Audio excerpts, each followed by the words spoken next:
yan si Bisdak, kamukha ni Unding. Pag-usapan muna natin itong si Trexie Angeles, mga ka-GP. Ito, reklamo ng reklamo, itong si Trexie, sa laki ng bunganga, mga kababayan, binubudol ang taong bayan, binobobo ang taong bayan para maniwala sa kanila. Gutom na daw. Sabi niya, Mr. President, gutom na kami. Diba? Gutom na daw sila. Oh, no. Mga kababayan, siya kaya yung gutom o ano? Tingnan nga natin. Wait lang. Ay nako, Trexie Angeles. Nagugulumihanan ako sa'yo.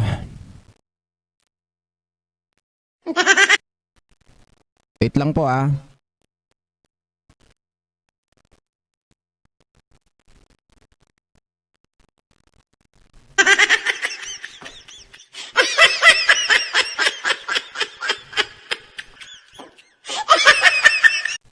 Nababalo yung stinger ko dito eh. So eto, pakinggan ninyo yung pinagsasabi ni Trexie Angeles, mga kababayan. Yung kanya pong lagi na sinasabi na ang Pilipino daw ay gutom na. Oh, no. Siya daw ay gutom na. Mr. President, pakinggan mo kami. Kami ay nagugutom na. Sabi ni Trexie, mga kababayan.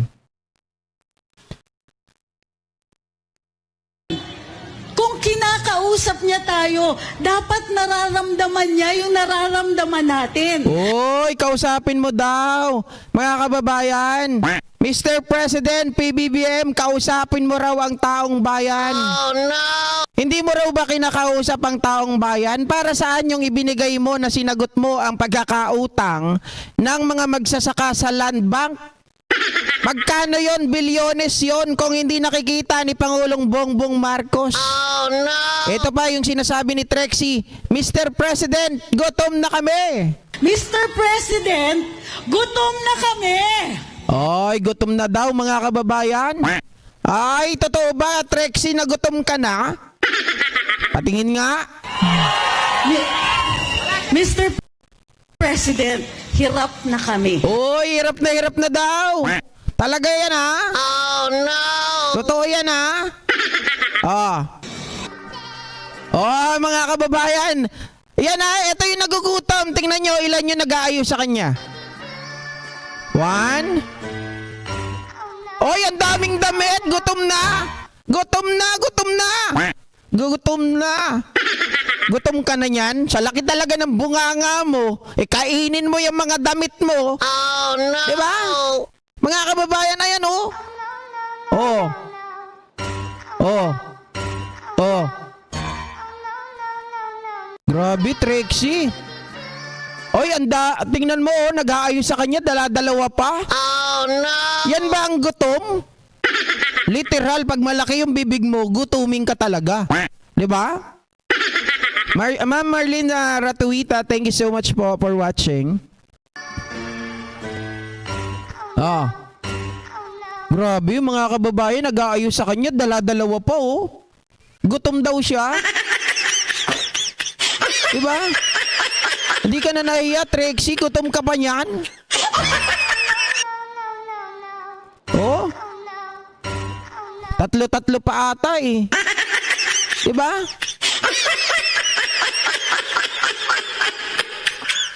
Hindi kami naiinggit kay Trexie kanto. Bakit ka maiinggit dyan sa laki ng bunganga niyan? Oh no! Sinungaling lang siya. Sabi niya, gutom, Mr. President, gutom na kami. Ano ito, mga kababayan? Ano yan? Sa dami ng damit, nagugutom ba siya? Kung gutom talaga siya literal, ibenta niya yung mga damit niya. Diba? At kung nagugutom talaga kayong totoo, bakit kayo gastos ng gastos dyan sa maisog? Dapat itulong nyo doon sa mga kababayan nyo na binabaha sa Davao. Oh no! Kawawa naman yung Davao. Sabi nila mahal daw sila ng dating presidente nila. Hoy, shout out sa kambal kong si Banat Boy. Kambal! Balik ka na. Na-miss na kita. Oh no!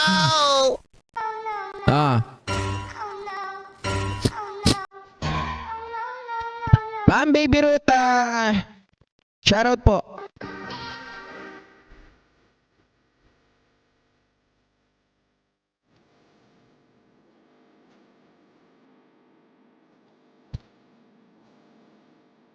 Grabe po, krito ni Trexie Angeles, mga kababayan. O, ito pa mga sinisigaw ni Trexie, oh. Panoorin nyo. Magtrabaho ka naman. Magtrabaho ka naman. Kasi ang mga taong bayan na naniningil sa'yo ay maisog.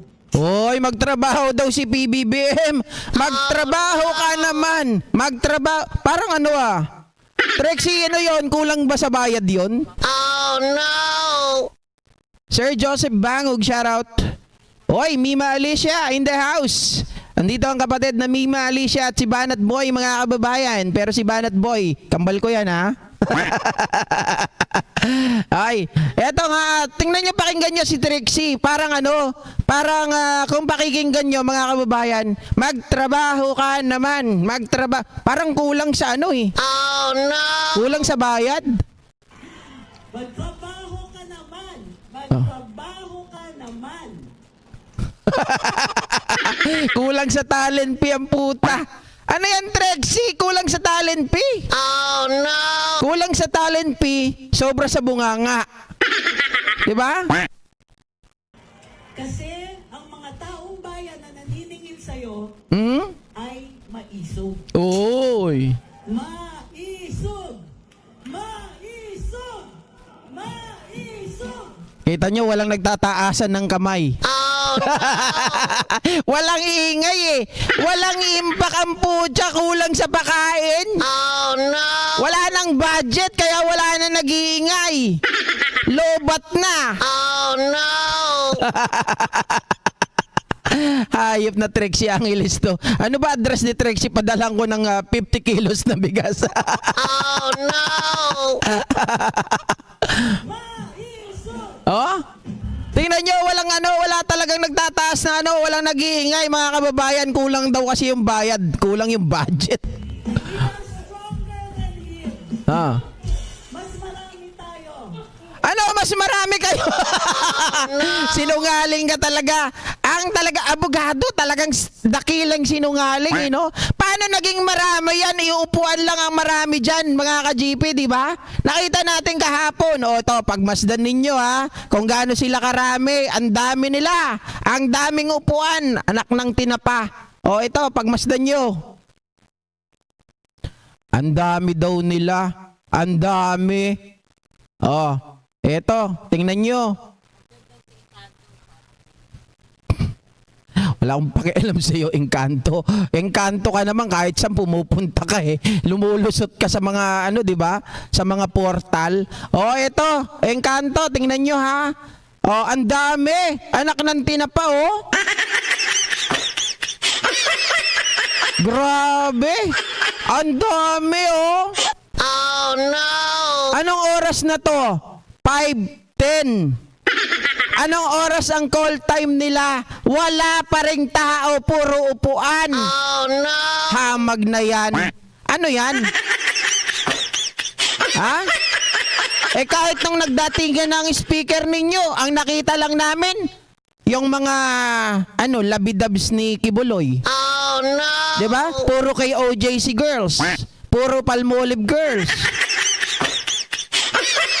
Oh, 5:10 yan ha. Tingnan nyo yung isa. Tingnan nyo yung mga thumbnail. Oh, puta na yung thumbnail oh. Masisipa na daw si Marcos si Da Junior. Oh no! Ang dami. Pagdating doon sa reality mga kababayan, 509 reality. Check. Oh, nandito pa si Sir Tony, oh. Oh, nandito pa si Go Philippines. Nandito pa si Shiro Kansaki. Oh, nandito pa si Tropang Tagalog. Wala talagang nakaupo, eh. Oh no! Puro upuan yung nakikita namin. Diba? Pati ata upuan, inarkilan nyo lang yan, eh. O hiniram nyo lang sa barangay. Wala na talaga. Oh no! Kaya-hiya naman kayo. Tingnan nyo, oh. Thumbnail nyo, oh. Ang dami-daming tao. Oh no! Kala mo totoo eh. People's Rally Zona, taong bayan na magsasalita na. Paano magsasalita? Upuan nga ang nakikita namin. Oh no! Diba? Taong bayan o taong bayad?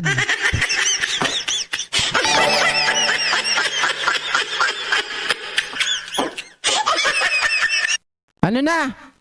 Asan ang tao dyan? Ang nakikita, kahit sa EDSA, ito, mukhang tanga. Dalawa lang sila. Oh no! Plus vloggers. Diba? O, 3 vloggers, 5 na sila. Oh no! Lugi tayo doon pag 1 million ang bilang kada isa. O, ayan. O, ano pa? Ayan o. Tao ba? O, marami-rami na rin yan kahit papano. Pero hindi aabot yan ng 2 million. Oh no! Kala ko ba 2 million? Kahit 9,000, punuin nyo. Dikit-dikit yung saliwasang Bonifacio. Wala eh. Oh. Tangina, pag mapagsalita nyo tong upuan na to, mga kababayan, i-delete ko na yung channel ko. Oh no! Diba? Ayan o. Ano yan? Upuan maisog? Taong bayan, baka chair. Ano to? Chair stock. Tapos dulo, Zumba pala. Kawawa naman kayo. Tangina, mga thumbnail yan, oh. Talagang mga clickbait eh. Ang daming tao, oh. Oh. Pero yung reality, mga kababayan, Diyos mio Marimar. Kawawa. Oh no! Oh. Oh no! Oh, yan ang katotohanan na wala na kayong tao, wala pa kayong power. Oh no! Meron kayo kilikili power at ano pa, mga kababayan, over over ano, paala na kayo dyan. Over kasi kayo sa yabang. Oh, ang ganda ng stage. Magkano kaya gastos dito? Kasi kami nung nagrally kami sa Liwasang Bonifacio, walang ganyang kagandang stage. Talagang dito lang, stage lang literal. 350,000 ang gastos. Dito kaya, meron pa silang mapaganyan-ganyan. Aputya, milyon yan. Oh no! Diba? Ang dami mga sa bagay yung gilid niyan, tama po kayo Ma'am Kawamura eh. Yung gilid niyan, marami diyan ghost. Puro puno diyan eh. Paano nyo ba binibilang yung tao nyo maisog? Tao ba binibilang nyo o ghost? Sino ba may third eye diyan? Baka nakikita nyo maraming nakaupo diyan ha. Oh no! Ghost pala yung nakikita.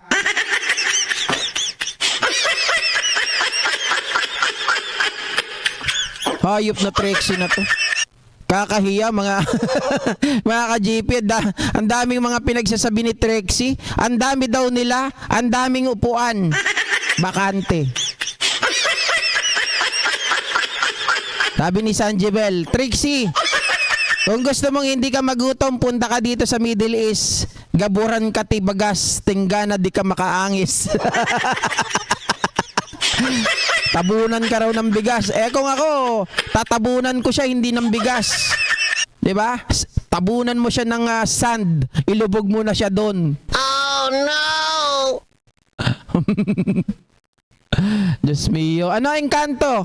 Baka nakikita ka rito ni Trixie Angeles, ha? Encanto, nakikita ka ba dito ni Trixie? Baka mamaya ikaw yung nakikita ka niya rito. Baka nagdoble-doble na yung mata ni Trixie. Oh no!